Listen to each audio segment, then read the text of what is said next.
Graça e paz, meus queridos. É uma alegria estar novamente com a igreja para compartilhar a palavra do Senhor. Vou pedir para vocês abrirem no Salmo 73. Salmo 73. Salmo 73.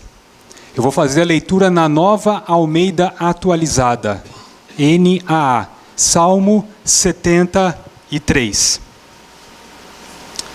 Com toda a reverência, vamos ouvir a palavra do Senhor. Diz assim: Salmo de Asaf. De fato, Deus é bom para com Israel, para com os de coração limpo. Quanto a mim, porém, quase me resvalaram os pés. Pouco faltou para que se desviassem os meus passos, pois eu invejava os arrogantes, ao ver a prosperidade dos maus. Para eles não há preocupações. O seu corpo é forte e sadio. Não partilham das canseiras dos mortais, nem são afligidos como os outros. Por isso, a soberba os cinge como um colar, e a violência os envolve como um manto. Os olhos saltam-lhes de tanta gordura, do coração deles brotam fantasias. Zombam e falam com maldade, falam da opressão com arrogância. Abrem a boca para falar contra os céus, e a língua deles percorre a terra. Por isso, o seu povo se volta para eles, e os tem por fonte da qual bebe com avidez. Eles dizem: como Deus ficará sabendo? Por acaso o Altíssimo tem algum conhecimento? Eis que esses são os ímpios, e sempre tranquilos, aumentam as suas riquezas. Com certeza, foi inútil conservar puro o meu coração e lavar as minhas mãos na inocência, pois o dia inteiro sou afligido, e cada manhã sou castigado. Se eu tivesse pensado em falar tais palavras, já aí teria traído a geração de teus filhos, ó Deus. Em só refletir para compreender isso, achei que a tarefa era pesada demais para mim, até que entrei no santuário de Deus e descobri qual seria o fim deles. Tu certamente os pões em lugares escorregadios e os fazes cair na destruição. Como são destruídos num instante, são totalmente aniquilados de terror. Como acontece com um sonho quando alguém acorda. Assim, ó Senhor, ao despertares, desprezarás a imagem deles. Quando o meu coração estava cheio de amargura e o meu íntimo se comoveu, eu estava embrutecido e sem entendimento. Era como um animal diante de ti. No entanto, estou sempre contigo. Tu me seguras pela minha mão direita, tu me guias com o teu conselho e depois me recebes na glória. Quem tenho eu no céu além de ti? E quem poderia eu querer na terra além de ti? Ainda que minha carne e meu coração desfaleçam, Deus é a fortaleza do meu coração e a minha herança para sempre. Os que se afastam de ti certamente perecerão. Tu destróis todos os que são infiéis para contigo. Quanto a mim, bom é estar perto de Deus. Faço do Senhor Deus o meu refúgio, para proclamar todas as suas obras. Amém. Abaixe sua cabeça, vamos orar. Senhor Deus, nós estamos agora diante da Tua palavra, diante desse salmo composto por Asaf, diante de um homem que teve grandes crises, profundas crises com relação à sua fé.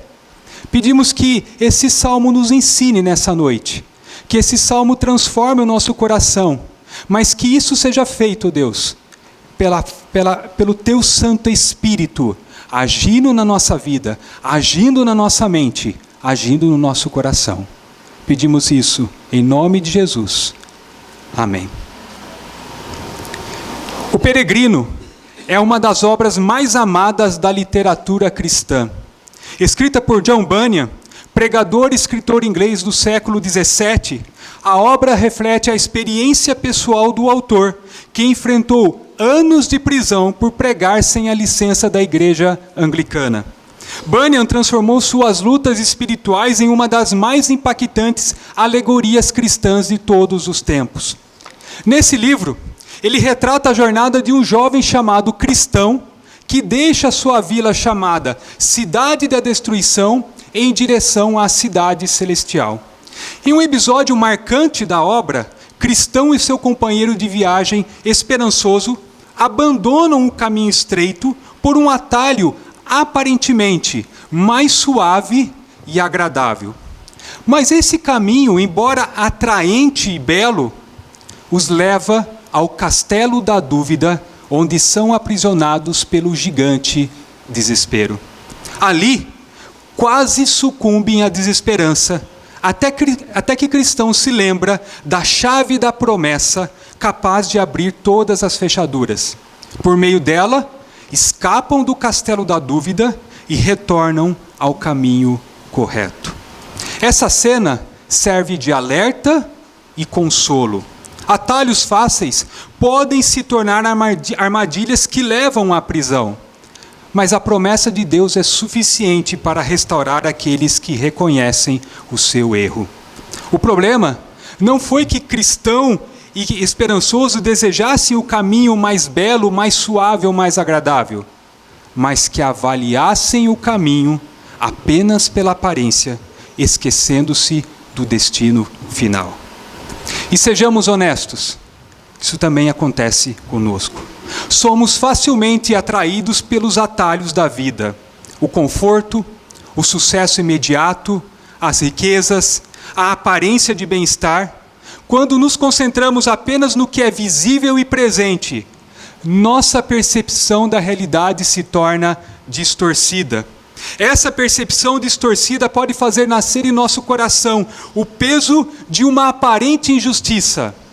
Os ímpios prosperarem, mesmo vivendo aquém da vontade de Deus, enquanto aqueles que procuram obedecer ao Senhor passam por sofrimentos, aflições e injustiças. Diante disso, podem surgir perguntas que atingem o coração de todo crente sincero. Vale a pena continuar no caminho estreito? Vale a pena servir ao Senhor quando os ímpios prosperam? Faz sentido manter o coração puro quando os arrogantes parecem vencer? Assim como os personagens, cristão e esperançoso, também podemos ser iludidos pela aparência da tranquilidade daqueles que rejeitam a Deus. Essa é exatamente a tensão do Salmo 73. O Salmo 73 narra a experiência de um homem piedoso que quase se desviou por avaliar a vida apenas pelas aparências e não à luz do destino final. Mas uma pergunta ainda permanece sem resposta. Vale a pena servir ao Senhor e permanecer fiel diante da prosperidade dos injustos? Vale a pena? Convido você a caminhar comigo e com um salmista, não pelo atalho das aparências, mas pela estrada da verdade, até chegarmos, como veremos, ao santuário de Deus. Porque é ali que a visão muda, é ali que o coração se ajusta, e é ali que descobrimos que o verdadeiro bem é estar junto a Deus.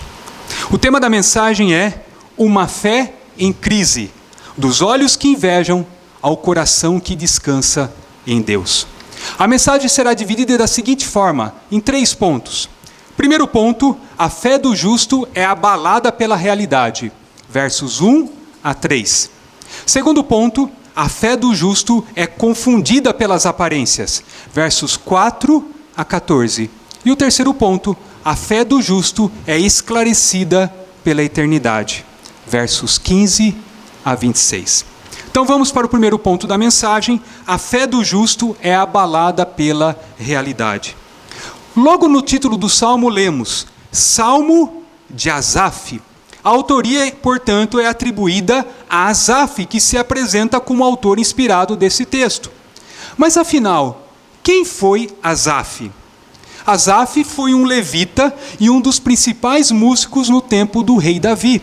Foi o próprio Davi quem o designou como um dos chefes da música em Israel, conforme nós lemos em 1 Crônicas, capítulo 6 e 16. Seu ministério estava diretamente ligado ao serviço na casa do Senhor, especialmente à condução do louvor congregacional. No saltério bíblico, 12 salmos são atribuídos a Asaf. Isso mostra a importância do seu ministério e sua influência na vida espiritual do povo de Israel. O texto, contudo, não nos informa exatamente em que circunstâncias esse salmo foi escrito. Não sabemos qual evento levou Asaf a escrever essas palavras, mas o próprio salmo revela algo muito importante: o estado da alma do salmista. E qual era a tensão enfrentada por Asaf nesse momento? Asaf estava profundamente perturbado ao contemplar a prosperidade dos ímpios, enquanto ele próprio, e em certa medida, o povo de Deus, enfrentava sofrimento e aparente fracasso. Essa indignação fica evidente nos versos 3 e 12. Acompanhem comigo, verso 3 e verso 12. Diz assim: Pois eu invejava os arrogantes, ao ver a prosperidade dos maus. Verso 12. Eis que estes são os ímpios, e sempre tranquilos aumentam as suas riquezas. Esse era o cenário que alimentava a crise espiritual do salmista. Ele via os ímpios prosperarem, enquanto os servos de Deus pareciam caminhar sobre aflição, escassez e provação. Antes, porém, de abrir o seu coração e expor as suas angústias, Asaf faz uma afirmação teológica firme e indiscutível. Observe o que ele declara no verso 1. De fato, Deus é bom para com Israel, para com os de coração limpo. É muito significativo que o salmo comece dessa maneira. Antes de falar da sua crise, antes de expor suas dúvidas, antes de revelar o conflito do seu coração, Asaf afirma uma verdade fundamental. Deus é bom. É como se ele dissesse: o meu coração está cheio de questões profundas e inquietantes. Mas antes de compartilhar a qualquer uma delas, afirmo sem hesitação que Deus é bom. Deus é bom para com Israel, o povo da aliança, para todos aqueles que pela graça possuem um coração limpo.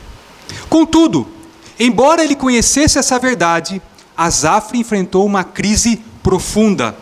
No versículo 2 ele confessa: quanto a mim, porém. Ele acabou de afirmar que Deus é bom. Agora ele declara: quanto a mim, porém. Apesar de ser um judeu fiel, um levita consagrado, um líder no louvor do povo de Israel, Asaf reconhece a sua vulnerabilidade espiritual. Com humildade ele admite, ainda no verso 2, quanto a mim, porém, quase me resvalaram os pés, pouco faltou para que se desviassem os meus passos. A Escritura frequentemente descreve a vida cristã como uma caminhada. E é exatamente essa imagem que o salmista emprega aqui. Ele compara a jornada da fé a um caminho que precisa ser percorrido com firmeza, quase como uma escalada. Mas em determinado momento da sua caminhada, seus pés quase escorregaram. Por muito pouco, ele não se desviou do caminho de Deus. Mas o que levou Asaf a um ponto tão crítico da sua vida espiritual? Conforme já vimos, o próprio Asaf responde no verso 3. Ele diz: pois eu invejava os arrogantes ao ver a prosperidade dos maus. Asaf desviou seu olhar do Senhor. Em vez de contemplar a bondade de Deus, ele começou a olhar para os ímpios e a invejá-los ao ver a prosperidade deles. Perceba a profundidade do conflito de Asaf. Ele começou a interpretar a vida apenas pelas aparências e por isso tentava compreender como homens perversos, que viviam em desarmonia com a vontade de Deus, pareciam prosperar cada vez mais, enquanto aqueles que se esforçavam por obedecer ao Senhor eram acometidos por aflições e sofrimento. Esse contraste estava corroendo a alma do salmista. Asaf se cansou de ver os maus vivendo tranquilamente, enquanto os justos padeciam. Em algum momento, essa indignação transformou-se em inveja e, posteriormente, como veremos, em desejo de viver como aqueles que não temiam a Deus. Diante desse dilema, fica fácil compreendermos porque ele afirmou: meus pés quase se desviaram. Essa condição não surgiu de repente, mas foi fruto de pensamentos distorcidos, de afetos desordenados e de uma fé vacilante. Ao avaliar a vida apenas pelas aparências, Asaf se esqueceu da bondade de Deus, das realidades eternas, do juízo vindouro e da fidelidade soberana de Deus. Por isso, seus pés quase resvalaram. Pouco faltou para que se desviassem os seus passos. Na sequência do Salmo, Asaf expõe de maneira mais detalhada as causas da sua inveja. Isso nos leva ao segundo ponto da mensagem: a fé do justo é confundida pelas aparências. A partir do verso 4, Asaf passa a descrever aquilo que alimentava a sua inveja. Ele observa a realidade ao seu redor e, a partir dessas observações, começa a formular conclusões que confundem a sua fé. Podemos identificar aqui 3 causas principais da inveja de Asaf. A primeira causa é uma visão unilateral da realidade. A segunda causa é a aparente impunidade dos ímpios. E a terceira causa é o equívoco quanto ao propósito da vida. Vamos ver cada uma dessas causas da inveja de Asaf. A primeira causa da inveja de Asaf foi uma visão unilateral da realidade. Asaf se esqueceu de que toda moeda tem 2 lados e passou a enxergar apenas um deles: a vida aparentemente tranquila dos homens maus. Ele se deixou enganar pelas aparências e, mais profundamente, perdeu de vista que Deus não governa o mundo apenas sobre a perspectiva do presente, mas à luz da eternidade. Sempre que a eternidade é retirada da equação, as conclusões tornam-se inevitavelmente distorcidas. Essa visão distorcida e unilateral de Asaf fica evidente na forma como ele descreve os perversos nos versículos 4, 5 e 7. Veja comigo aí. Para eles não há preocupações, o seu corpo é forte e sadio. Não partilham das canseiras dos mortais, nem são afligidos como os outros. Verso 7. Os olhos saltam-lhes de tanta gordura, do coração deles brotam fantasias. Ao contemplar a realidade à sua volta, Asaf chega a uma conclusão inquietante. Os ímpios parecem escapar das lutas que afligem a maioria das pessoas. Aos seus olhos, eles desfrutam de saúde vigorosa e parecem não sofrer a canseira que aflige os demais. Além disso, a abundância em que vivem alimenta desejos desordenados e uma atitude soberba. Mas a descrição de Asaf não para aqui. À medida que ele continua observando os ímpios, sua percepção torna-se cada vez mais exagerada. Por isso, no versículo 12, ele chega a uma conclusão equivocada. Eis que estes são os ímpios, e sempre tranquilos, aumentam as suas riquezas. Aqui está o ponto crítico da crise espiritual de Asaf.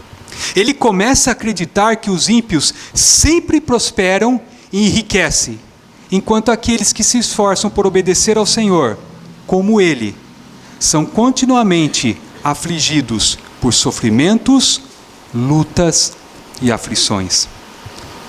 O problema não está simplesmente no que Asaf via, mas no que ele deixou de ver.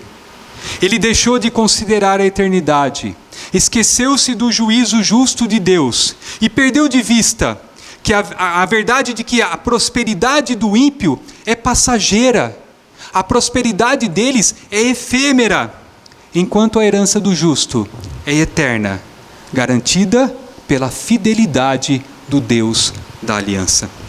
Diante dessa leitura unilateral e distorcida da realidade, não é surpresa que a inveja de Asaf tenha tomado conta do seu coração.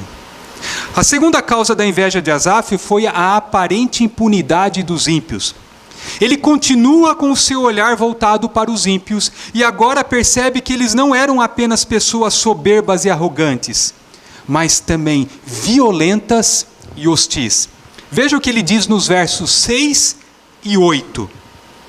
Por isso, a soberba os cinge como um colar e a violência os envolve como um manto.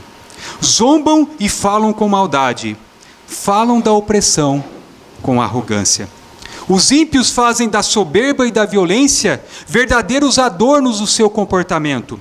Ostentam a soberba como se fossem joias reluzentes ao redor do pescoço e envolve-se na violência como se fosse um manto majestoso. Não se contentam apenas em praticar a injustiça, também zombam daqueles que ousam denunciá-los ou revelar a perversidade dos seus corações. O que deveria ser causa de vergonha torna-se para esses homens motivo de vaidade e ostentação. Mas a descrição da impunidade desses homens maus não termina aqui. Essa impunidade percebida pelo Asaf atinge o seu ápice na hostilidade aberta para com o próprio Deus. Veja o que o salmista afirma no verso 9. Abrem a boca para falar contra os céus, e a língua deles percorre a terra. Eles não apenas rejeitam a vontade de Deus, mas demonstram uma postura abertamente hostil ao Senhor. Falam contra Deus, blasfemam e o desprezam abertamente.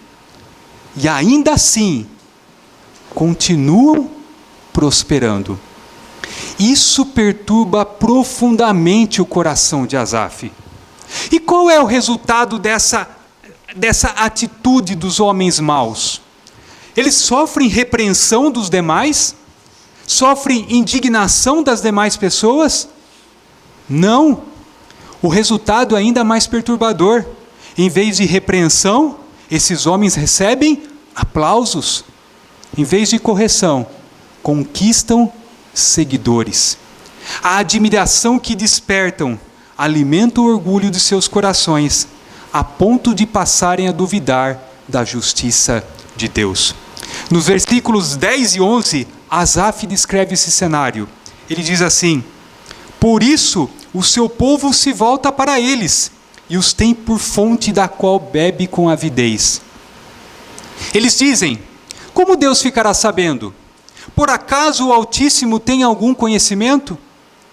Eles não apenas zombam e caluniam os homens, mas também desafiam o próprio Deus, duvidando de sua justiça, como se dissessem: Deus não vê, Deus não se importa, Deus não julgará. Diante desse cenário, onde a impunidade dos perversos parece prevalecer, Asaf enfrenta uma crise profunda, e a sua fé e confiança na justiça divina ficam seriamente abaladas. A terceira causa da inveja de Asaf foi o equívoco quanto ao propósito da vida. Em algum momento, Asaf começou a medir a vida apenas por uma pergunta: estou prosperando e sendo feliz? Estou prosperando e sendo feliz? Mas quando ele olha para os ímpios, vê prosperidade. Quando olha para si mesmo, sofrimento. E então, ele chega a uma conclusão perigosa. Veja comigo os versos 12 a 14.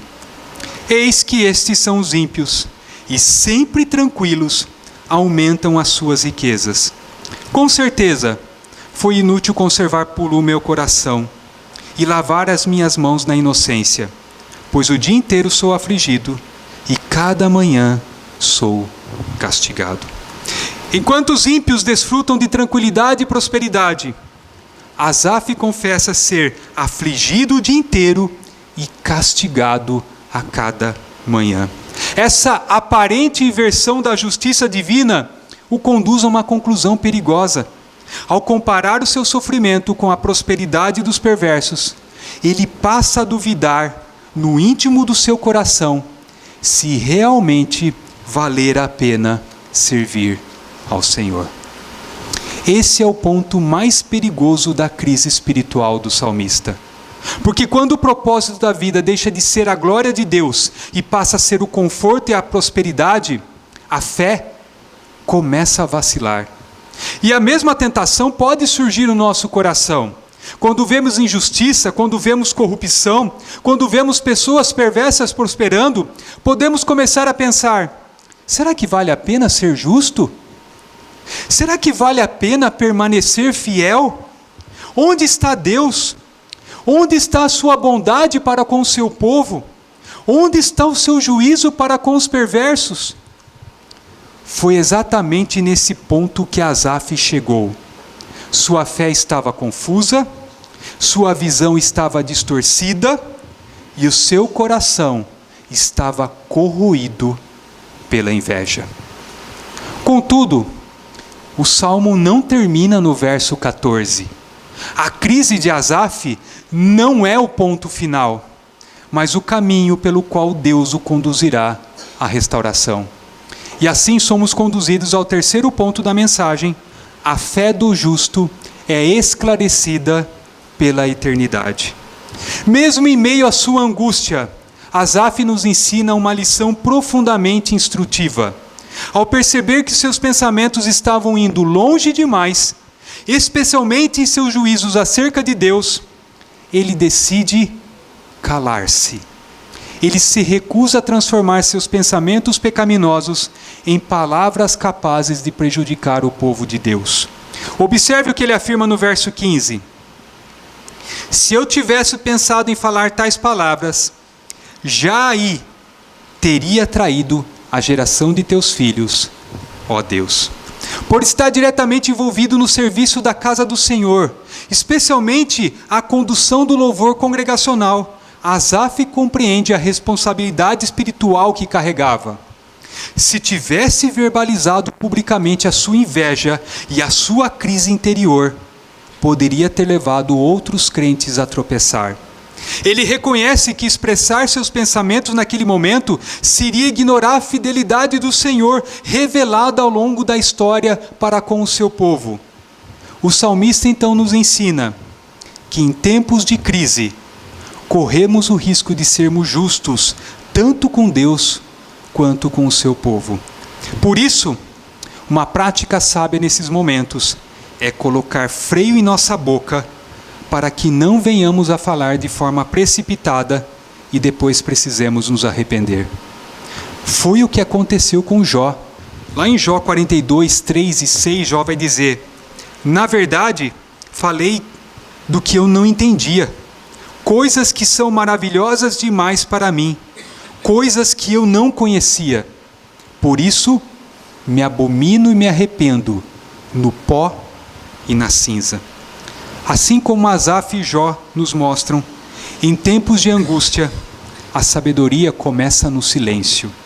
Refrear a língua é reconhecer que nossas palavras precipitadas podem ferir e que a fidelidade de Deus nunca falha, mesmo quando o nosso entendimento vacila. Entretanto, meus queridos, o silêncio de Asaf não significava que a crise estivesse resolvida. Ela não tinha sido resolvida ainda. O conflito interior ainda permanecia vivo no seu coração. Seus sentimentos ainda o oprimiam. E apesar de refletir profundamente sobre o seu dilema, ele não conseguia solucioná-lo por si mesmo. No versículo 16 ele confessa: em só refletir para compreender isso, achei que a tarefa era pesada demais para mim. Aqui se revela a profundidade da crise de Asaf. Ele não podia expor o conflito seu para o povo de Deus, mas também não conseguia solucioná-lo sozinho. Aquela tensão espiritual consumia e enfraquecia a sua vida interior.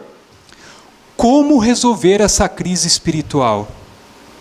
Como Asaf poderia resolver uma crise espiritual que o consumia? Diante desse impasse, ele chega a uma única conclusão: se não pode abrir o seu coração diante dos homens, precisava fazê-lo diante de Deus. Somente na presença do Senhor, aquela carga poderia ser devidamente tratada. Por isso ele declara no verso 17: até que entrei no santuário de Deus, e descobri qual seria o fim deles. Não sabemos com certeza se Asaf descreve uma entrada literal na casa do Senhor, ou se ele utiliza uma linguagem figurada para descrever uma aproximação espiritual do Senhor. Provavelmente, ambas as coisas. O ponto central é que ele se volta para o Senhor, confessa o seu pecado, confessa a sua incredulidade e leva a sua queixa à presença divina. Importante notar que nada mudou nas circunstâncias externas. Os ímpios continuavam prosperando. Asaf ainda enfrentava aflições e Deus continuava sendo soberano e fiel. O que mudou então? O que mudou? Foi a perspectiva de Asaf. Ele mudou a direção do seu olhar. Até então, ele mantinha os olhos fixos apenas na realidade imediata e temporal. Mas ao se encontrar com Deus, sua visão foi corrigida. Ele passou a enxergar a realidade à luz da eternidade. Essa mudança de perspectiva o leva a reconhecer a sua cegueira espiritual. Ele confessa isso nos versículos 21 e 22. Ele diz assim: quando o meu coração estava cheio de amargura e o meu íntimo se comoveu, eu estava embrutecido e sem entendimento. Era como um animal diante de ti. Em outras palavras, o conflito de Asaf era essencialmente um problema de cosmovisão, uma crise na forma como ele interpretava a realidade. Ele enxergava apenas as circunstâncias imediatas, o que distorcia a sua percepção e o levava a agir de forma irracional, guiado por impulsos e emoções, e não pelo entendimento iluminado pela verdade de Deus. Mas ao se voltar para a presença do Senhor, a sua cosmovisão é corrigida. Ele passa a enxergar a vida de maneira mais ampla, compreendendo não apenas o que é visível e temporal, mas também o que é eterno e espiritual. Ao retirar os olhos da realidade temporal e fixá-los em Deus, Asaf é lembrado do destino final dos ímpios. Ele declara isso nos versos 18 e 19. Tu certamente os pões em lugares escorregadios e os fazes cair na destruição. Como são destruídos num instante, são totalmente aniquilados de terror. Observe o contraste. No início do Salmo, Asaf diz que seus pés quase escorregaram. Agora ele entende que, na verdade, quem está em terreno escorregadio são os ímpios. Os pés dos ímpios podem parecer firmes por um tempo, mas inevitavelmente escorregarão sobre o juízo de Deus. Essa mesma verdade é reforçada por outra imagem no verso 20. Ele diz: como acontece com o sonho, quando alguém acorda, assim, ó Senhor, ao despertares, desprezarás a imagem deles. Assim como o sonho parece real enquanto dura, mas desaparece ao despertar, também a prosperidade dos ímpios é passageira. Ela pode parecer duradoura no presente, mas se dissipará completamente quando o Senhor manifestar o seu juízo. Mas o mesmo não acontece com os servos do Senhor. Deus não os esquece, Deus não os abandona. Pelo contrário, Ele os sustenta e os conduz. Asaf reconhece isso nos versos 23 a 26. Ele diz o seguinte: no entanto, estou sempre contigo. Tu me seguras pela minha mão direita. Tu me guias com o teu conselho e depois me recebes na glória. Quem tenho eu no céu além de ti? E quem poderia eu querer na terra além de ti? Ainda que a minha carne e meu coração desfaleçam, Deus é a fortaleza do meu coração e a minha herança para sempre. Asaf viveu uma tremenda crise de fé e no seu coração ele foi tentado a abandonar o Senhor. Mas essa crise foi solucionada quando ele passou a interpretar a vida a partir da perspectiva de Deus, levando em conta não apenas a realidade física e temporal, mas também a realidade espiritual e eterna. O exemplo de Asaf nos mostra que a fé verdadeira se mantém firme quando escolhemos confiar em Deus acima das circunstâncias.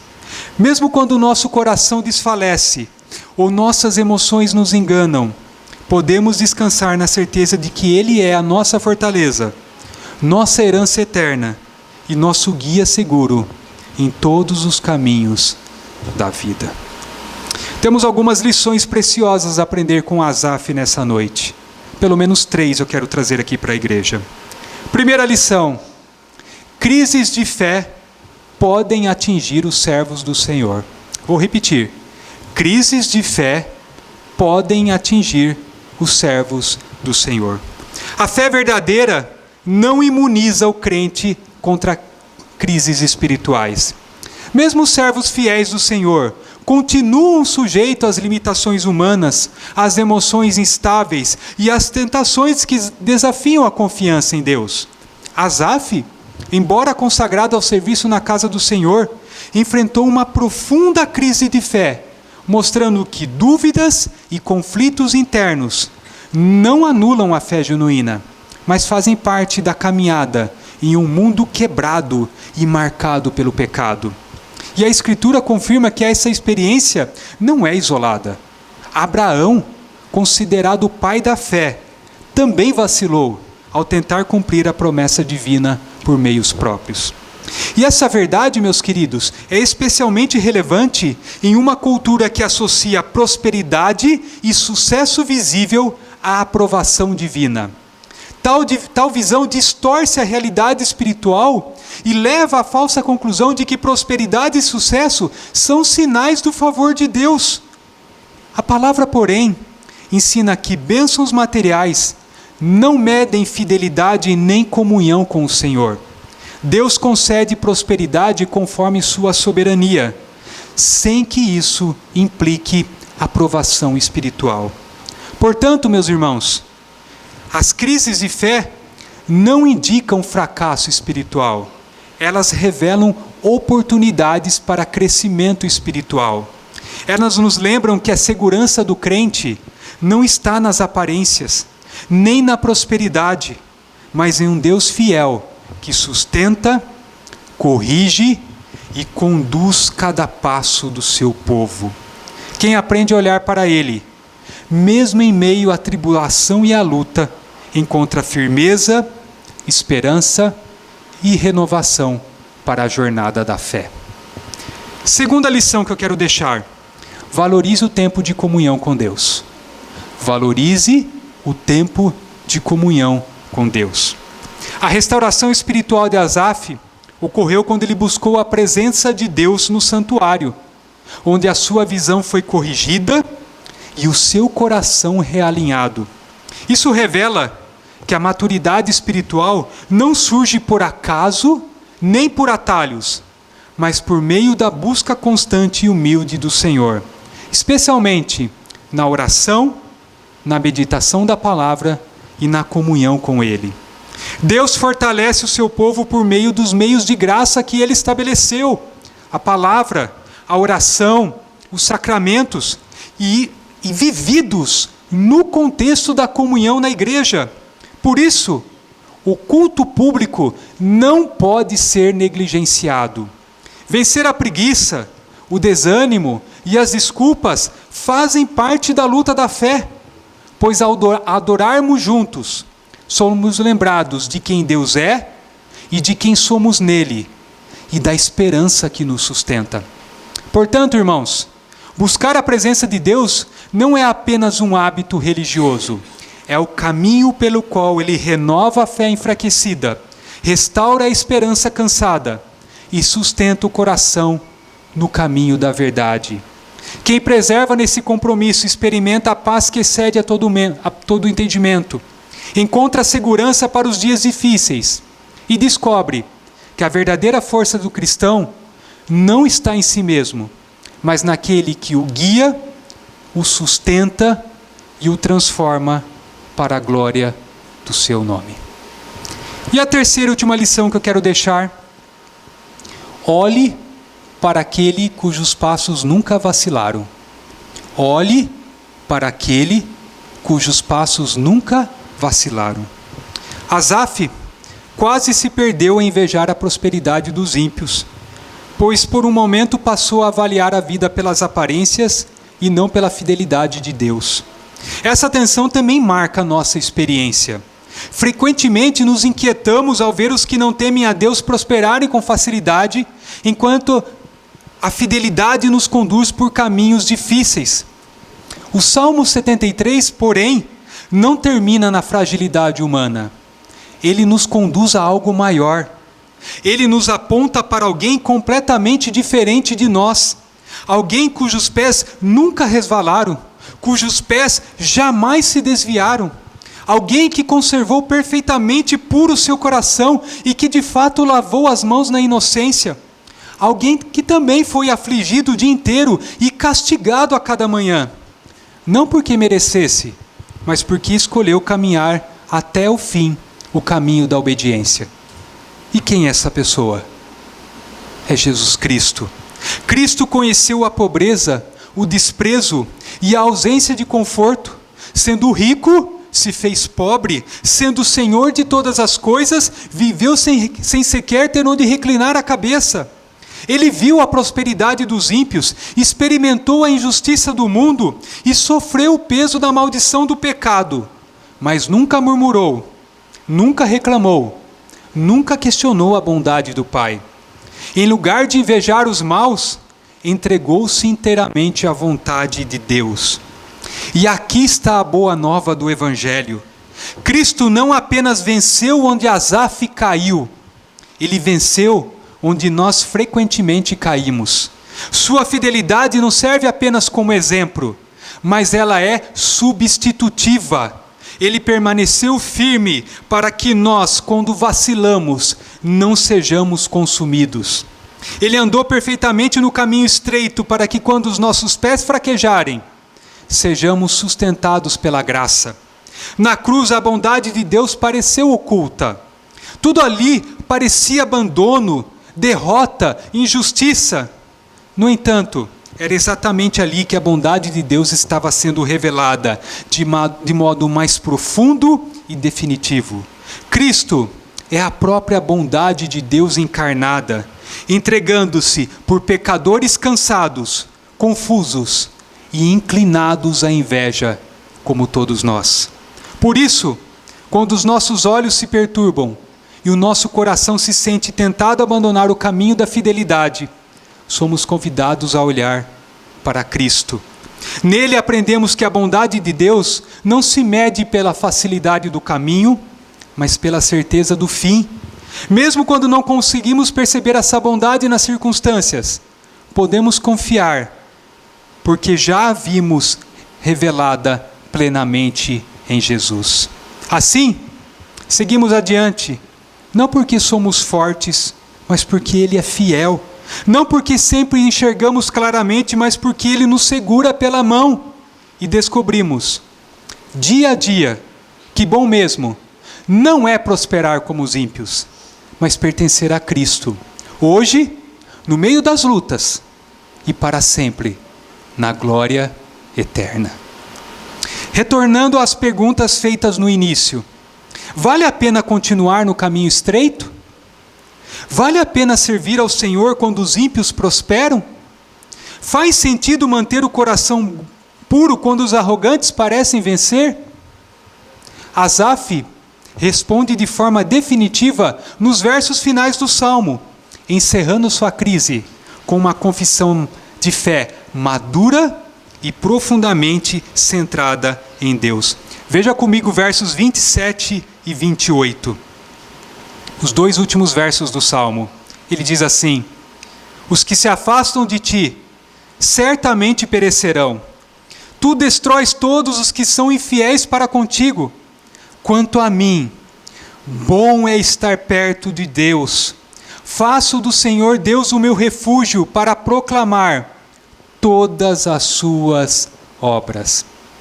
Vale a pena servir ao Senhor? Para Asaf, sim, valeu a pena. E para você? E para você, vale a pena servir ao Senhor? Que a sua resposta seja a mesma do salmista. Quanto a mim, bom é estar perto de Deus. Vamos orar abaixo da sua cabeça. Senhor, que bom que a Tua palavra vem para confrontar o nosso coração, para confrontar a nossa inveja, porque nós não somos diferentes de Asaf, Deus. Nós também invejamos, nós também questionamos. Mas Deus nos deu uma nova visão nessa noite, essa mesma visão que Asaf teve. Que bom mesmo é estar perto do Senhor. Obrigado porque quando os nossos pés vacilam, quando nós pensamos que vamos escorregar, o Senhor nos toma pela mão e nos carrega no colo. É por causa da obra do Teu Filho, por causa da vitória dele na cruz, que nós temos a certeza que nós não escorregaremos, que nós não vamos tropeçar, porque o Senhor nos segura pela mão e nos guia até a eternidade. Que certeza maravilhosa, que bondade revelada em Cristo, Deus. Nós te louvamos, no nome santo de Jesus. Amém.